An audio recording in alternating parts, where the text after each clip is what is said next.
रिश्ता करा दिया, अब बाकी की बातें आप लोग कर लो। लो जी चाह लो, और लो जी शर्माने क्यों, तुसी तो परौने हो। लो जी। हमें तो कुड़ी पहले से ही पसंद है जी, और मुंडा भी कोई कम नहीं है। अपना क्या है, छोटी सी फैमिली है। अब जो भी है वो आपकी बेटी और होने वाले पोते और पोतियों का होगा। ये तो आपका बड़प्पन है जी कि आपने हमारी बेटी को पसंद किया। बिल्कुल।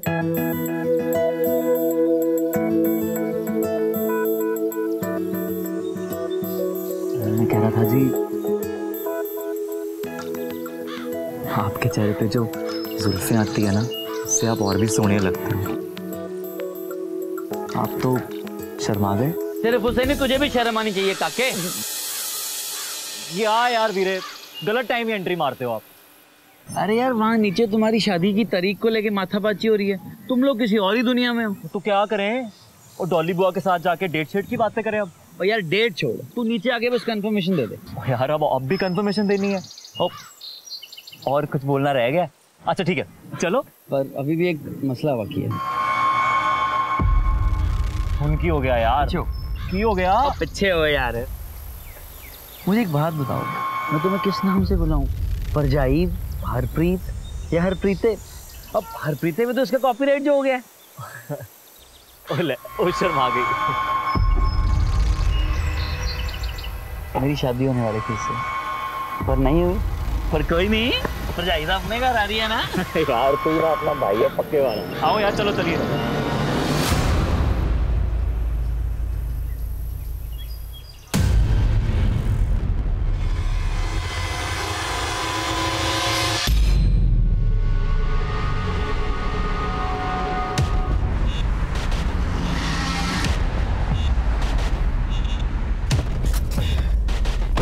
शक्ल देखो, मुस्कुरा जा ही नहीं रही। वो छोड़ो यार वीरे।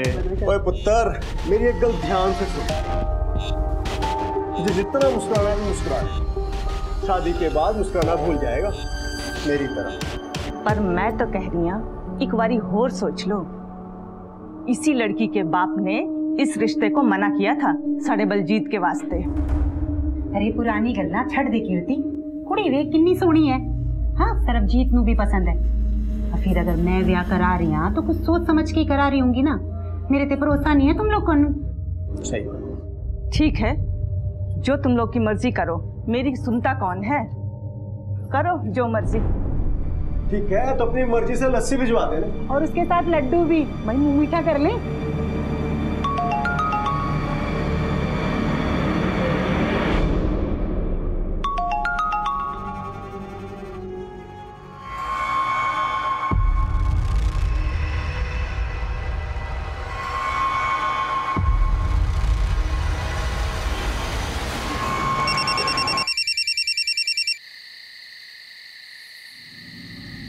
हेलो, रेट कार्ड चाहिए क्या उसका? क्या? जिसके साथ तू अपने रिश्ते के लिए हाँ कह के आया ना, उसी के रेट कार्ड की बात कर रही हूँ। 1 रात का, 2 रात का। वैसे तो उसका नाम हरप्रीत हैगा, पर शिल्पा के नाम से जानी जाती है। अपना ईमेल चेक कर लेना, उसका सारा प्रोफाइल मिल जाएगा रेट कार्ड के साथ। और सुन, जब तू उसे मिले ना तो होटल ले जाने की कोशिश करना, झट से मान जाएगी। वैसे एक बात तो बता, उसका ये धंधा शादी के बाद तू ही संभालेगा क्या? ओए ज़बान संभाल के गाल कर, तेरे में उत्थे आके चित्तर मारने। हेलो हेलो,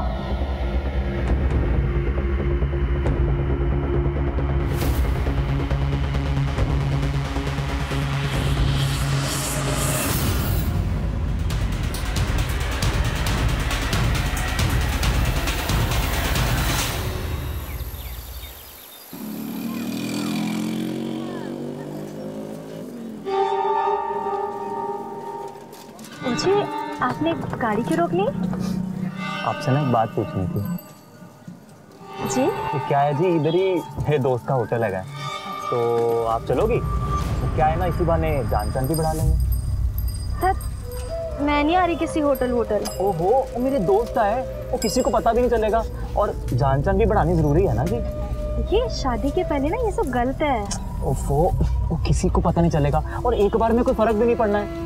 नहीं, आप ऐसे करेंगे ना तो मैं घर चली जाऊंगी। मैं क्या सोने, 1 बार जाने में कोई फर्क नहीं पड़ना। चलो तो सही 1 बार। मैं जा रही हूँ। अच्छा, सॉरी, रियली सॉरी। अच्छा, चाट समोसा तो खा सकते हैं ना? हाँ, चलो चाट समोसा खाते हैं। ऑरेंज रंग के सूट में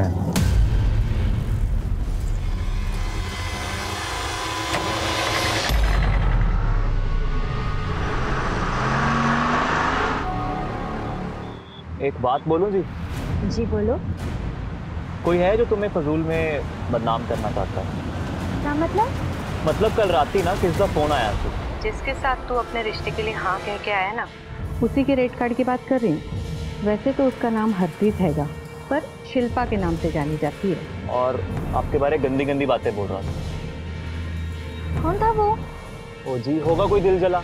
वो आप क्यों टेंशन लेते हो? तुम्हें सोने हो, हजारों दुश्मन होंगे। हाँ, वैसे तो किसी औरत की आवाज थी, पर टेंशन क्यों ले रहे हो?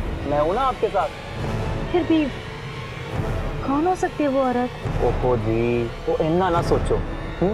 सोचना ही है ना, हमारे बारे सोचो। ये सोचो कि हम हनीमून पे कहाँ जाएंगे। हाँ भी ना, फिलहाल मुझे घर जाना।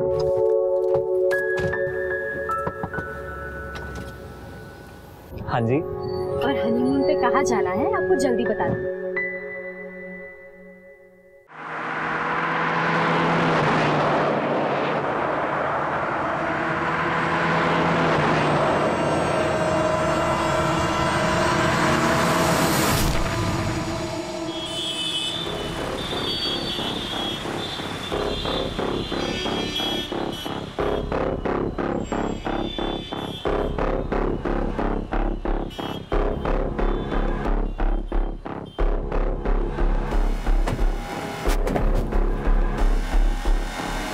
चले चले पीछे।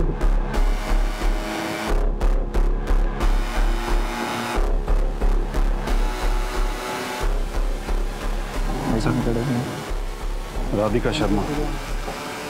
ट्रक का नंबर देखा था? सर ट्रक इतनी स्पीड से आ रहा था कि अगर 1 सेकंड भी और देर हो जाती तो मेरी हरप्रीत उसके नीचे आ जाती।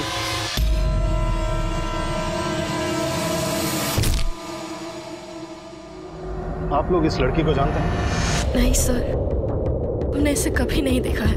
ठीक है, पुलिस स्टेशन में आके अपना स्टेटमेंट रिकॉर्ड करवा दीजिएगा। सर, हमारी कुछ ही दिनों में शादी है, प्लीज आप हमें इन सब चक्करों में ना डालें। तो देखिए, हमारा भी आपको डिस्टर्ब करने का कोई इरादा नहीं है, लेकिन आप भी बात को समझने की कोशिश कीजिए। किसी की जान गई है, एक बार पुलिस स्टेशन में आके अपनी स्टेटमेंट रिकॉर्ड करवा दीजिए। जब तक बहुत जरूरी नहीं होगा, हम आपको नहीं बुलाएंगे। सिंह। Yes sir.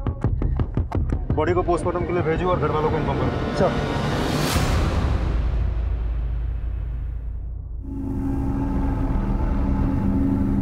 ओ भाई, गाड़ी नहीं आई अभी तक तेरी यार। ओ हाँ, गाड़ी से याद आई। ओ यार, पार्लर में ना गाड़ियां टाइम से पहुंचा देना, लेट मत होना, समझ आई?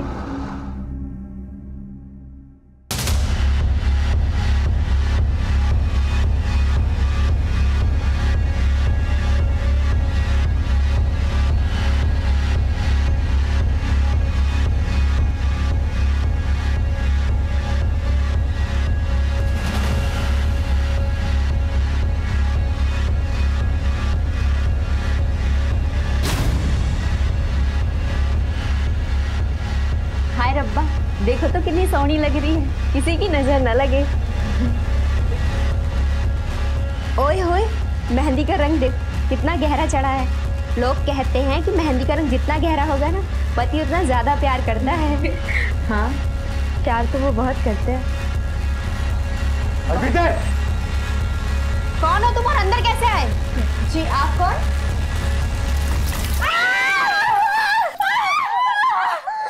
मैडम, आपका काम हो गया है, सारे पैसे। अरे हाँ हाँ, तेरे पैसे मिल जाएंगे। पहले पता तो लगे ना मेरा काम पूरा हुआ या नहीं। वो आप पता कर लेना। क्या क्या हुआ उसे? अरे पर कैसे? तो कहाँ लेकर गए, किस अस्पताल में? अच्छा अच्छा, हम आते। कमल, कमल। जी बीजी आई। छेती नीचे आ। क्या हुआ बीजी, आप परेशान क्यों लग रहे हो? अरे फोन आया है, पार्लर में अपनी हरप्रीत को कुछ हो गया है, उसे अस्पताल लेकर गए। चल, पर हुआ क्या बीजी? अरे झाँक के देख।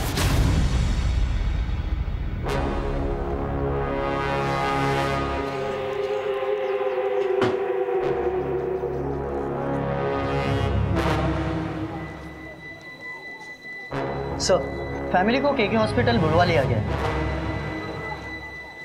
ये एसिड इतनी आसानी से अवेलेबल नहीं होता।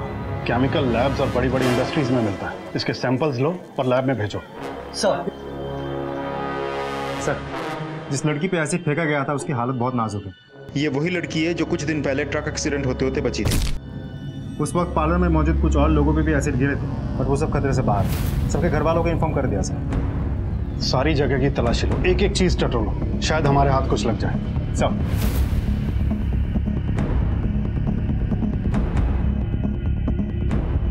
सर जी, मैं दुकान खोलने जा ही रहा था कि तभी मैंने अंदर से एक चीख सुनी।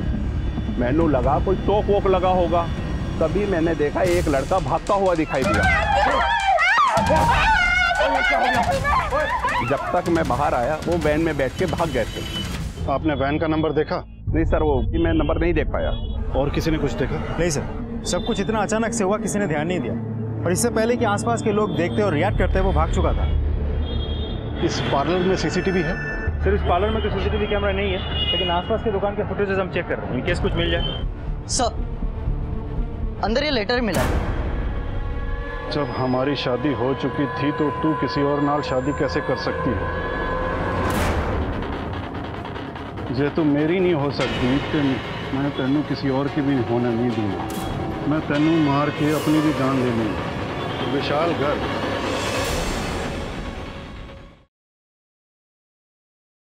मेरी भूल से बच्चे को किसकी नजर लग गई?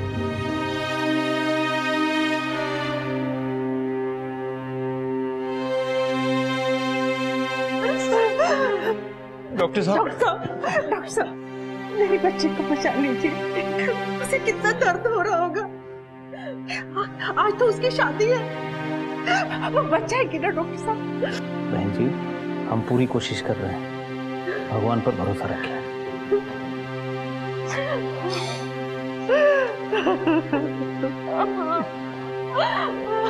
तेजिंदर जी, हम इस केस की छानबीन कर रहे हैं। आपको किसी पे शक या आपकी किसी से कोई दुश्मनी या हरप्रीत की? हम बहुत सीधे साधे लोग हैं साहब, हमारी किसी से क्या दुश्मनी हो सकती है? मैं नौकरी पेशे वाला बंदा हूँ, हमारे खानदान में भी किसी से किसी की कोई दुश्मनी नहीं है। कोई लड़का या किसी से कोई चक्कर? हमारी नजर में ऐसा कोई नहीं है। क्यों कमल? नहीं सर, हरप्रीत की लाइफ में ऐसा कोई भी नहीं था। वो तो हमेशा घर पे ही रहती थी। यूँ समझ लीजिए कि होने वाले जीजा जी उसका पहला प्यार थे। अच्छा, एक बात बताइए, ये विशाल गर्ग कौन है? विशाल गर्ग? कौन विशाल गर्ग? जिससे हरप्रीत की शादी हुई थी। शादी? कैसे कर रहे हो इंस्पेक्टर साहब? उसकी शादी तो सर्वजीत के साथ हो रही थी। ये विशाल गर्ग कौन है? हमें पार्लर से ये नोट मिला है जिसमें लिखा है, जब हमारी शादी हो चुकी थी तो तू फिर किसी और से कैसे शादी कर सकती? जे तू मेरी नहीं हो सकती तो मैं तेनू किसी और दे भी नहीं होने दूंगा। मैं तेनू मार के अपनी जान ले लूंगा। विशाल गर्ग। नहीं सर, हरप्रीत की लाइफ में ऐसा कोई भी नहीं था, और ये नाम ही हमने पहली बार सुना। उसकी तो शादी होने वाली थी सर्वजीत से। बहुत अच्छी फैमिली है, ब्याह का सारा खर्चा वही उठा रहे थे। डॉली बहन जी ने रिश्ता करवाया था। ये डॉली कौन है? हमारी बिरादरी की है, रिश्ते करवाती है। उसका पता मिलेगा? जी हाँ। आप ही ने हरप्रीत का रिश्ता तय कराया था ना? हरप्रीत ही क्यों जी सर, मैं तो बड़ी सारी कुड़ियों का रिश्ता कराया। बल्कि तेजिंदर पाजी ने तो अपनी दोनों कुड़ियों की जिम्मेवारी मेरे ही सर पे सौंपी हुई थी। पर क्या बताऊं सर जी, उन्होंने दी बड़ी कुड़ी जो भी उन्होंने वेखण आंदा सी, उन्होंने दी छोटी कुड़ी नहीं पसंद कर लेंदा सी। क्यों? अब हरप्रीत है इतनी सोहनी, और कंवल, आपको पता है जी पिछली बार कंवल की जगह हरप्रीत को किसने पसंद किया था? किसने? जिसकी हरप्रीत से शादी होने वाली है, उसके बड़े भरा बलजीत ने। क्या मतलब? मतलब यही जी, कंवल का रिश्ता होने वाला था बलजीत से, लेकिन बलजीत ने हरप्रीत को देख लिया और बस उससे भी आके जिद करने लगा। ਤੁਹਾਨੂੰ किन्नी बार समझाया सी कि छोटी कुड़ी नू छुपा के रखो, पर नहीं, ले आए ना सामने। अब उन लोगों की समझ में तो वही आ गई ना। अब रसगुल्ला दिखा के करेला खाने को कहोगे तो कौन खाएगा? समझते तो हो नहीं तुम लोग मेरी बात। पर अब क्या करें? मेरी मानो तो हरप्रीत का ब्याह करा देते हैं उस घर में। घर भी बड़ा अच्छा है, और बड़ी कुड़ी का क्या है, उसके लिए तो मैं मुंडा ढूंढ ही लूंगी ना। नहीं बहन जी नहीं, ये नहीं हो सकता। और बड़ी बहन के रहते छोटी का ब्याह कैसे कर सकते हैं, और लोग क्या कहेंगे? ऐसा किया तो कमल के लिए रिश्ता ढूंढना मुश्किल हो जाएगा। अब सोचते रहो लोगों के बारे में, जो मर्जी करो।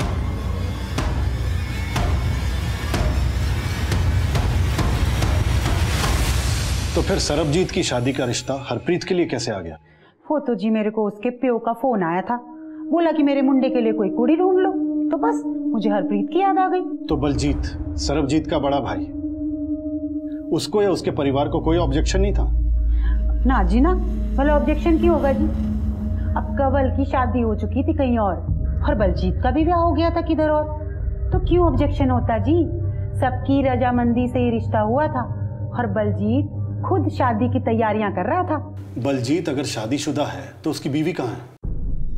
अब क्या बताऊं जी, इतने सारे ब्याह कराए हैं मैंने, बस एक ये ब्याह नहीं टिक पाया। क्यों?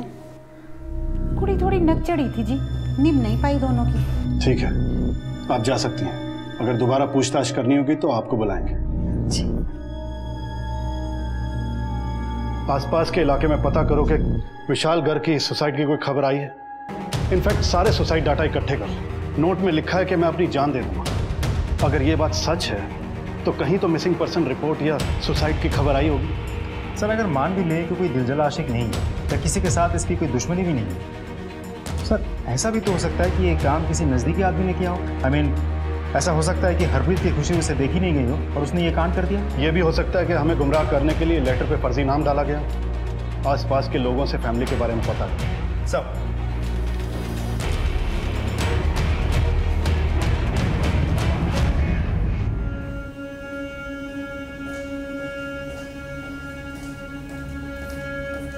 कवल दीदी ने तुम्हारे नाल ये लेटर भेजा है। अरे छोड़ अपनी दीदी को, मुझे तो तुझसे दोस्ती करनी है, इसलिए कवल को अपना रास्ता बनाया। मुझे उसमें कोई इंटरेस्ट नहीं है।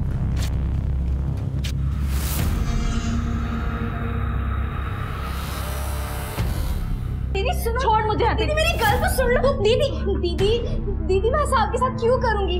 मैंने आपका लेटर उसे दिया था। आपका लेटर देने के बाद वो अनाप शनाप क्यों नहीं? तू कभी मेरे साथ अच्छा नहीं कर सकती। दीदी मुझे कोई बात नहीं करनी।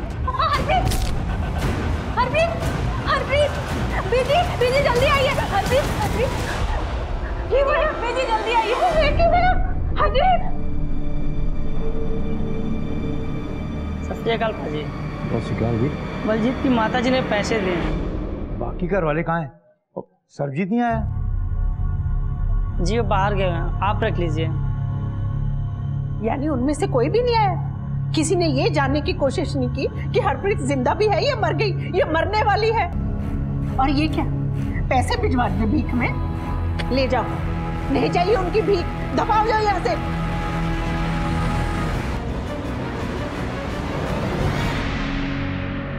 हरप्रीत का किसी के साथ कोई चक्कर नहीं साहब। हरप्रीत तो एक सीधी सादी और शरीफ कुड़ी है। क्या बताए सब? हरप्रीत सुंदर है और कवल सावली है। इसी बात को लेकर दोनों में अक्सर झगड़ा होता रहता है। ओके। Hello doctor. यस। क्या रिपोर्ट है हरप्रीत की? 70% बर्न्स हैं। फिलहाल कुछ नहीं बोल सकते। आपका मतलब है हम उससे बात करना? नहीं, बात नहीं कर सकते। एसिड ने उसके वोकल कॉर्ड्स को डैमेज कर दिया है। अगर वो बच भी जाती है तो मुमकिन है कि वो बात नहीं कर पाएगी या सुन नहीं पाएगी। Oh God, it's worse than murder sir. Excuse मी।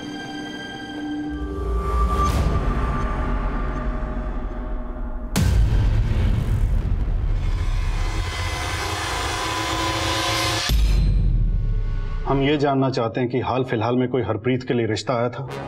किसी से कोई दुश्मनी या कोई अपना जो इस रिश्ते के खिलाफ था? कोई मिलने आया था या किसी ने कुछ कहा था? जी नहीं, कोई रिश्ता नहीं आया था और कोई मिलने भी नहीं आया था। पर हाँ, अब एक फोन आया था। हेलो। सुना है आपकी बेटी की शादी सरबजीत से होने वाली है? हाँ जी, कौन बोल रहे हैं? मैंने तो सिर्फ इतना बताने के लिए फोन किया था कि जिस लड़के के साथ आपकी बेटी की शादी तय हुई है उसके कैरेक्टर के बारे में आपको कुछ पता है भी या नहीं? अरे एक नंबर का लड़कीबाज है, गंदी गंदी गलियों में घूमता है रात भर। वैसे तो डॉली बहन जी ने जांच पड़ताल करके देख परख के ये रिश्ता किया था। हमने सोचा कोई मारे जलन के हमें भड़का रहा है, तो हमने उस फोन की तरफ ध्यान नहीं दिया।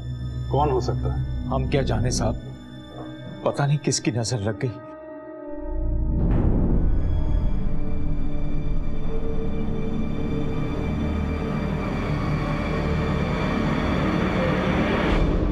सर मुझे एक बात याद आई जो मैं बताना चाह रही हूँ आपको। क्या बात? सर जब हरप्रीत की शादी की शॉपिंग हो रही थी तो हम कमालपुरा मार्केट गए थे। ये लो बहन जी, ये हो गई आपकी साड़ी और ये रहा आपका बिल। 2100 भैया, 2100 बहुत ज्यादा नहीं है, आपने कुछ डिस्काउंट भी नहीं दिया इस पे। डिस्काउंट कर दिया जी, इससे कम ना हो पाएगा। आपने फिक्स रेट लगाया है। इतने में ना हो पाएगा जी। अरे कैसे नहीं होगा डिस्काउंट, शादी वाली बात है, डिस्काउंट तो होना चाहिए। आप तो जानते हो जीएसटी बढ़ गया। अरे कर दीजिए, अगली बार हम यहीं आएंगे और आपका मुनाफा भी हो जाएगा। चलो कर दीजिए। ठीक है। चलो अब ये काम तो हो गया, अब एक काम करते हैं, यहाँ पे और भी अच्छी अच्छी दुकान है, वहाँ चलते हैं और अच्छे अच्छे कपड़े भी मिलेंगे, वो भी डिस्काउंट के साथ। चले चलो। इसमें अजीब बात क्या है? कोई भी किसी की मदद कर सकता है। सर बात सिर्फ मदद की नहीं थी, वो हमारे पहचान की नहीं थी, और वो सब कुछ कुरेद कुरेद कर पूछ रही थी कि शादी कहाँ है, कौन सा कैटरिंग किया है और किस पार्लर में दुल्हन सजने वाली है, सब कुछ। किसी भी अनजान इंसान को अपनी पर्सनल इन्फॉर्मेशन दे दी, पर वो थी कौन? नहीं पता सर, उसको कभी देखा नहीं और बाद में भी कभी मुलाकात नहीं हुई। उसका नंबर लिया था? नहीं सर। उसका चेहरा याद है? बहुत अच्छे से सर। कुलदीप सर, अपने स्केच आर्टिस्ट को बुलवाओ और उस औरत का स्केच बनवाओ और सभी पुलिस स्टेशन में सर्कुलेट करवाओ। सर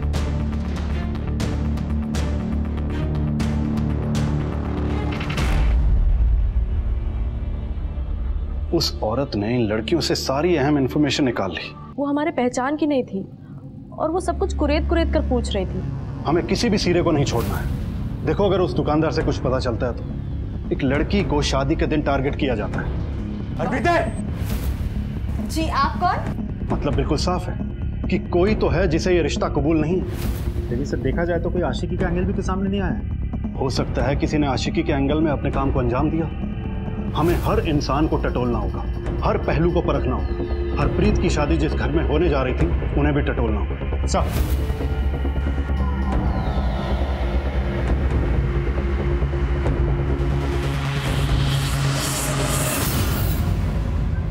सिंह साहब है घर पे? हाँ जी सर है, आइए। लो, जिसका डर था वही हो गया, दरवाजे पे पुलिस आ गई। मैंने पहले ही कहा था कि ये परिवार मनहूस होगा। अरे हमारे तो भाग फूट गए, नसीब ही फूट गए। बस कर, अब बस कर, मुझे अपना काम करने दे। जा अंदर जा, हमें आपसे बात करनी। अरे बात क्या करनी है, ले चलो थाने, लगा दो हथकड़ी, चलो। बस बस बस, आइए साहब आइए। आप हरप्रीत को कितना जानते थे? सर शादी की सारी तैयारियां मैंने की थी तो अच्छे से जानता था, पर अब लगता है कि उसका वाकई किसी के साथ चक्कर था कोई।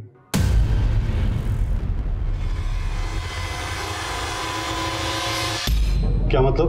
सर मतलब हमने हॉल बुक किया था शादी के लिए, तो मम्मी डैडी मैं और सरबजीत हम सब घर से हॉल की तरफ ही जा रहे थे। सर एक सुनसान रास्ते से हम निकले और हमने देखा अचानक एक गड्डी क्यों रोक दी? डैडी जी आगे देखो।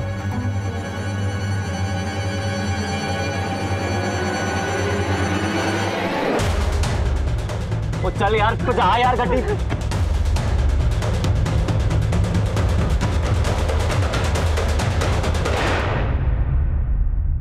आप लोगों पे जानलेवा हमला हुआ था, इस बात की रिपोर्ट नहीं लिखवाई थी पुलिस में? नहीं सर, मुझे लगा कोई गुंडे मवाली हैं तो गाड़ी देखी कि शादी के लिए जा रही है तो रोक लिया शायद। अब इतनी सी बात के लिए पुलिस में रिपोर्ट। वीरे ये सब? ये कौन? सर ये मेरा छोटा भाई सरबजीत, इसी की शादी होने वाली थी। आप हरप्रीत को कितना जानते थे? जी मेरे होने वाली वाइफ थी। वो तो हम सब भी जानते हैं, और उसके बारे में क्या जानते थे? मैं समझा नहीं, आप जानना क्या चाहते हैं? प्यार करते थे उससे? जी 4-5 बार मिले थे, तो इतने में प्यार तो नहीं हो सकता। तो फिर किससे प्यार करते थे? मालिनी से? जी हमने तुम्हारा सारा पास्ट प्रेजेंट खंगाला है, तुम्हारा मालिनी के साथ अफेयर है ये हमें पता है। मालिनी से तुम अब भी प्यार करते हो ना? जी मैं आप कहना क्या? तो फिर हरप्रीत से शादी करने के लिए हाँ क्यों की? बाबूजी और बलजीत पाजी के दबाव में आ गए। इनको मालिनी अच्छी नहीं लगती थी तो। और मालिनी के बारे में तुम्हें क्या लगता है? जी वो अच्छी है, लेकिन उसके और आपके बीच में हरप्रीत थी ना, इसलिए उसने या तुमने हरप्रीत को मरवाने की कोशिश की और उस पर एसिड फेंकवा दिया। जी मैं भला ऐसा क्यों करूंगा, और मालिनी ऐसा कर ही नहीं सकती। बड़ा यकीन है उस पर? सर हमारा रिलेशन 2 साल से, मैं उसको अच्छे से जानता हूँ और वो ऐसा नहीं कर सकती। और अब हमारे बीच में कुछ रहा ही नहीं तो वो क्यों करेगी? आप खामखा गड़े मुर्दे उखाड़ रहे हैं इंस्पेक्टर साहब। प्यार किसी और से और शादी किसी और से। तुमने मालिनी को तो क्लीन चिट दे दी, अब देखना यह है कि उसकी तुम्हारे बारे में क्या राय है। उसका फोन नंबर? सर सरबजीत और मेरी फैमिली की हैसियत में बहुत फ़र्क है। हम दोनों को ही पता था कि वो मुझे कभी एक्सेप्ट नहीं करेंगे, इसलिए मैंने खुद ही अपना रास्ता बदल दिया। अब ना तो मुझे सरबजीत में इंटरेस्ट है, ना ही उससे कोई लेना देना है। ठीक है, लेकिन शहर छोड़ के मत जाना।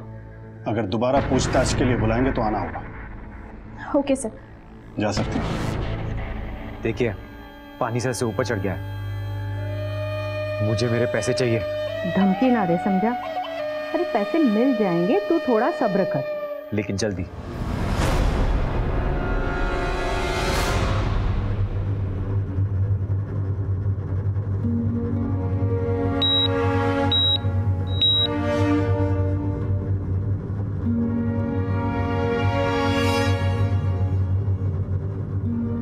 हरियर सब अरेंज कीजिए। डॉक्टर साहब प्लीज।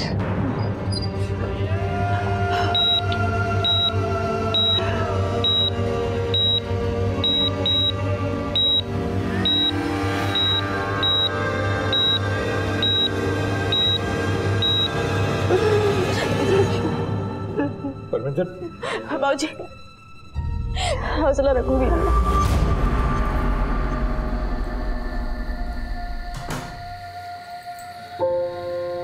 बीजी बीजी तू आ गई पुत्र? अब तो ऐसे ही सो गए।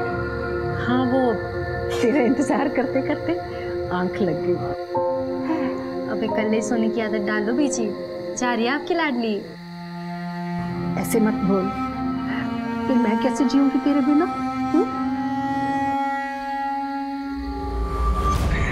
वाहिगुरु मेहर कर दे मेरी बच्ची ते, मेरे बच्चे नू ठीक कर दे, मेरे बच्चे नू ठीक कर दे वाहिगुरु।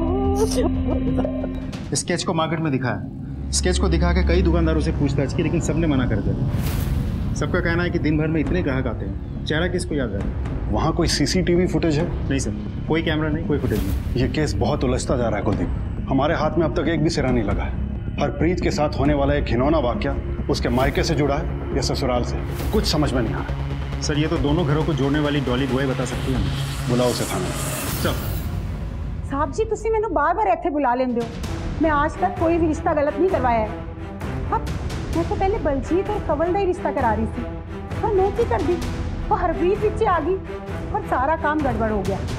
इसके बीच मेरी की गलती है जी, मैं तो उनकी भलाई के वास्ते उनका रिश्ता जोड़ रही थी ना। अगर भलाई के लिए जोड़ा था तो ये तबाही कौन मचा गया? देखो तुम्हारा बहुत लोगों से मिलना जुलना है, अगर कुछ भी पता हो तो बता दो। रब दी सौजी मैनू कुछ भी नहीं पता। हाँ ये सच है कि मैं जलती थी हरप्रीत से, और तो और मेरे माँ बाप भी मुझसे ज़्यादा प्यार हरप्रीत को करते थे, और जिस किसी लड़के को मैं पसंद करती थी वो हरप्रीत का दीवाना हो जाता था। हर बार हरप्रीत की खूबसूरती मेरे जख्मों में नमक मल देती थी। सरबजीत के भाई बलजीत से रिश्ते की क्या कहानी है? बलजीत और मेरे रिश्ते की बात चल रही थी, लेकिन बलजीत को भी हरप्रीत पसंद आई। बाबूजी ने इस रिश्ते के लिए मना कर दिया, फिर उसने कहीं और शादी कर ली और मेरी भी शादी हो गई। और जब सरबजीत के लिए हरप्रीत का रिश्ता दोबारा आया तो तुम सहन नहीं कर पाई और अपने अंदर पनप रही सारी नफरत को एक ही बार में उछाल दिया। क्यों?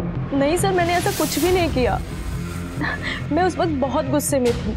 बाद में मैंने हरप्रीत से माफ़ी भी मांगी और उसने मुझे माफ़ भी कर दिया था सर। और आप मुझ पे शक करें कि मैंने अपनी बहन के साथ ये सब किया। वैसे कुड़ी बुरी नहीं है जी, वो चंगी कुड़ी है, पर क्या है ना कि उसकी शादी जरा गरीब घर में हुई थी, सुंदर भी नहीं थी देखने में, और हरप्रीत का ब्याह बड़े घर में होने वाला था। दिल ही दिल में कुड़ती थी अपनी बहन से, उसको लगता था कि उसकी सारी खुशियों के आड़े उसकी बहन आ रही है, लेकिन हो सकता है कि अब शायद मन बदल गया हो। हरप्रीत के साथ कितना बड़ा हादसा हुआ इसका अंदाजा है तुम्हें? जानती हो कितनी क्रिटिकल कंडीशन है उसकी। हम किसी भी कीमत पर उस वहशी को नहीं छोड़ेंगे जिसने एक हंसती खेलती जिंदगी को बर्बाद कर दिया। ठीक है, आप जा सकती हैं।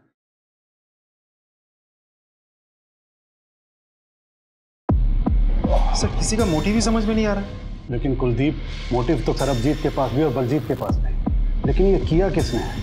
इन तीनों में से किसी ने, कोई और ही है। दोनों फैमिलीज और जितने भी लोग इस केस में डायरेक्टली और इनडायरेक्टली इन्वॉल्व हैं, सबके कॉल रिकॉर्ड्स निकलवाओ। किसने किससे बात की, कितनी देर बात की, मुझे सारी डिटेल्स चाहिए और सब पे नजर रखो। सब।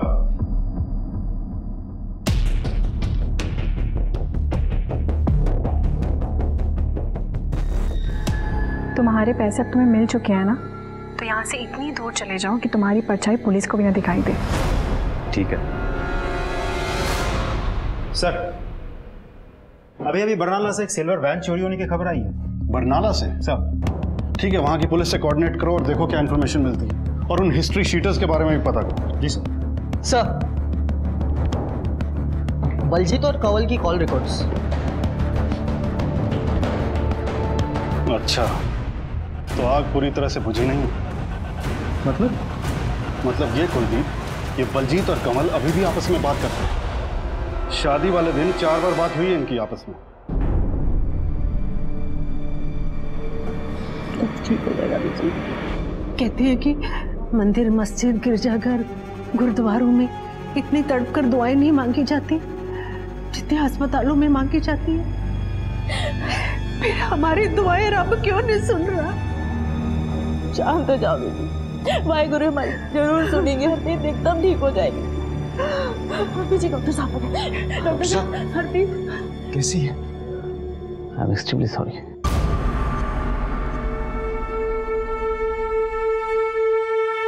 सर, मैं मानता हूँ कि मैंने कंवल को काफ़ी सारे फ़ोन किए, क्योंकि शादी की सारी तैयारियाँ, सारे अरेंजमेंट्स मैं ही कर रहा था। और हरप्रीत कितने बजे पार्लर जाएगी, कैसे जाएगी, उसे कौन सी गाड़ी लेने आएगी, ये सब मैं ही डिसाइड कर रहा था। मगर 4 कॉल्स करने की क्या ज़रूरत आन पड़ी थी?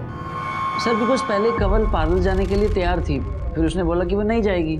मुझे नहीं जाना, मेरी इच्छा नहीं है। ये सारी तैयारियां, रस्में, कपड़े, पार्लर, ये सब चीज़ मेरे लिए भी तो हो सकता था ना, लेकिन तुमने शादी से मना कर दिया। कहाँ वो सब पुरानी बातें हैं, उन सबको क्यों दोहरा रहे हो? अभी मेरे भाई और तुम्हारी बहन की शादी हो रही है, और वो हमेशा खुशी खुशी ज़िंदगी गुजारेंगे, और मैं लोअर मिडिल क्लास। मैंने कह दिया मुझे नहीं जाना है। सर, मैंने उसको समझाने की बहुत कोशिश की, पर वो मानी ही नहीं। आप ही ने हरप्रीत के लिए गाड़ी भेजी थी ना? जी सर। कौन सी गाड़ी? Silver van? जी नहीं, वो सर, आप मुझसे क्रिमिनल्स की तरह क्यों पूछताछ कर रहे हैं? क्रिमिनल शब्द का इस्तेमाल ना करें, कहीं आपके लिए इस शब्द का इस्तेमाल हमें ना करना पड़ जाए। सर, जिन हिस्ट्री शीटर्स की हमें तलाश थी, उनमें से एक सुरजीत है। सुरजीत ने बरनाला से गाड़ी चुराई थी और कल उसे के हॉस्पिटल के पास देखा गया था। Good job Pratap. कहाँ है वो अब? सर, करतारपुर के कच्ची बस्ती में।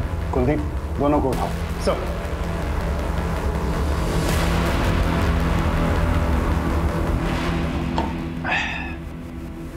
पवन, जितना जल्दी हो सके ना अपने घर से निकलना पड़ेगा। पुलिस, भाग भाग। ए, रुक। ए, रुक। ए, रुक। भाग रहा सब। चल। एक लड़की का कत्ल हुआ है, या तो सीधे सीधे बता दे, वरना इतना मारूंगा ना, ना तो ठीक से बैठ पाएगा और ना ठीक से खड़ा हो पाएगा, समझा? सब बताता हूं। मुझे फोन आया था, एक औरत थी साहब, उसने बोला एसिड फेंकने के लिए उस लड़की पे। किस नंबर से फोन आया था? किस नंबर से फोन आया था? उसका नंबर मेरे मोबाइल में है। कुलदीप, सर, इससे नंबर लो और अपने डाटा में चेक करो, सर, और अच्छे से सेवा करो इसकी। सर, ये नंबर तो बलजीत के नाम पे रजिस्टर्ड है। तेरे इस नंबर से हत्यारों को फोन किया गया था, अब सच बता दे क्यों फोन किया था?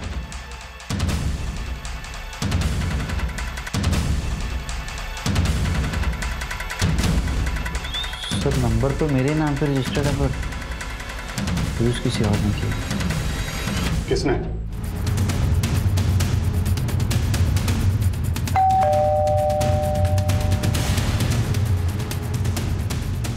गुरमीत।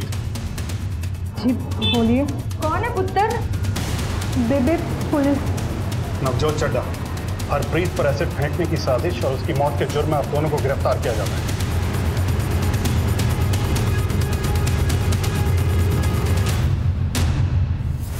आप लोग सब कुछ बताना चाहते हो या हमें सच उगलवाना होगा? क्या जानना चाहते हैं आप कि हमने हरप्रीत के ऊपर एसिड क्यों फेंकवाया? आप ये नहीं जानना चाहते कि हमारे साथ क्या क्या अन्याय हुआ? आप ये नहीं जानना चाहते कि मेरा और बलजीत का डिवोर्स क्यों हुआ? ये रोने धोने का नाटक छोड़ो और सब सच बताओ। बलजीत ने आपको सब कुछ सच बताया होगा ना, और सरबजीत ने भी आपको सब कुछ सच बताया होगा। क्या आपको किसी ने ये बताया कि मेरी शादी सरबजीत से तय हो गई थी, लेकिन उसने मना कर दिया और फिर मेरी शादी हो गई बलजीत से? मैंने कोई एतराज नहीं किया क्योंकि वो दिखने में अच्छा था, अमीर फैमिली थी, लेकिन मुझे ये नहीं पता था कि वो बीमार है, नपुंसक है, और इसी वजह से मेरा अफेयर हो गया लक्की नाम के लड़के से, और मैं उसके बच्चे की माँ बन गई। और अपना ये पाप छुपाने के लिए मैं IVF के लिए गई और मैंने बलजीत को झूठ बोला कि ये उसका बच्चा है, और उसने सच भी मान लिया इस बात को। फिर पता नहीं वो मेरे घर कैसे आ धमका। तुम्हें डिवोर्स चाहिए ना, भाड़ में जा, बच्चे को तो मैं लेके ही जाऊंगा। ये तुम्हारा बच्चा नहीं है। और वो IVF? वो सब झूठ था। जब वो IVF के लिए गए थे तब मैं ऑलरेडी प्रेग्नेंट थी और वो बच्चा लक्की का था, तुम्हारा नहीं, समझे? पर तब मैं श्योर नहीं थी कि लक्की उसे एक्सेप्ट करेगा या नहीं, पर अब लक्की तैयार हो गई तो मुझे तुम्हारी कोई जरूरत नहीं, निकल जाओ यहाँ से। और उसके बाद हमारा डिवोर्स हो गया और फिर लक्की ने भी मुझे छोड़ दिया। वो अपनी बीवी के पास चला गया लंदन, लेकिन वहाँ से मुझे खर्चा भेजता रहा। फिर एक दिन मैंने बलजीत की ID चेक की और जो मैंने ही बनाई थी, उसका पासवर्ड मैंने बनाया था। मैंने चेक किया कि सरबजीत की शादी होने जा रही है। मैंने रेगुलरली ईमेल चेक करना शुरू किया। उनके घर पे आती खुशी मुझसे बर्दाश्त नहीं हो रही थी। पहले ऐसे इंसान से शादी करती जो नपुंसक था, और फिर मैं ऐसे इंसान के बच्चे की माँ बन गई जिसने मुझे नकेल बना के रख दिया था। और ये सब में वो भी इंसान था जिससे मैं शादी करना चाहती थी, उसकी शादी हो रही थी और मुझसे ये सब बर्दाश्त नहीं हो रहा था। और फिर मैंने ये बात अपनी माँ को बताया, उनसे मेरा ये दर्द बर्दाश्त नहीं हुआ और फिर मैंने और मेरी माँ ने एक खेल रचा। हेलो, रेट कार्ड चाहिए क्या उसका? क्या? जिसके साथ तूने अपने रिश्ते के लिए हाँ कहा है ना, उसी के रेट कार्ड की बात कर रही हूँ। 1 रात का, 2 रात का। तुम्हारा ईमेल चेक कर लो, सब पता चल जाएगा। सरबजीत जब शादी से पीछे नहीं हटा तो हरप्रीत के घर पे मैंने फोन किया। हेलो, सुना है आपकी बेटी की शादी सरबजीत से होने वाली है? हाँ जी, कौन बोल रहे हैं? वेल विशर समझे। मैंने तो सिर्फ इतना बताने के लिए फोन किया था कि जिस लड़के के साथ आपकी बेटी की शादी तय हुई है उसके कैरेक्टर के बारे में आपको कुछ पता है भी या नहीं? अरे 1 नंबर का लड़कीबाज है, गंदी गंदी गलियों में घूमता है रात भर। उन्होंने सब नजरअंदाज किया, ट्रक से कुचलवाने की कोशिश की तो दूसरी उड़ गई और ये बच गई।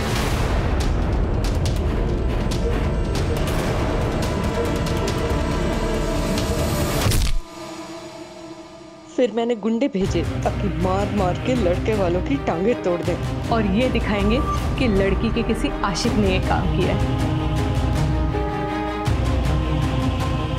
फिर भी वो बच नहीं थी। अब इस सब के बाद मेरे पास कोई और रास्ता नहीं था। जो लड़की मेरी जगह ले रही थी, मुझे उसको इतना बदसूरत बनाना था कि लोग उस पर थूके।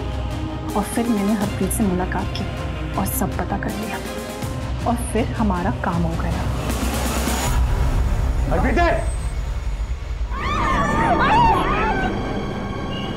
हेलो मैडम, आपका काम हो गया है, 7.5 पैसे। अरे हाँ हाँ, तेरे पैसे मिल जाएंगे। पहले पता तो लगने मेरा काम पूरा हुआ या नहीं। मेरे साथ जो नाइंसाफी हुई थी, मुझे उसका बदला लेना था, सो मैंने ले लिया। एक घटिया सोच के चक्रव्यूह में तुम लोग इतने स्वार्थी हो गए थे कि एक निर्दोष लड़की की हत्या कर दी। तुम्हारे इस जुर्म के लिए तो फांसी की सजा भी छोटी है।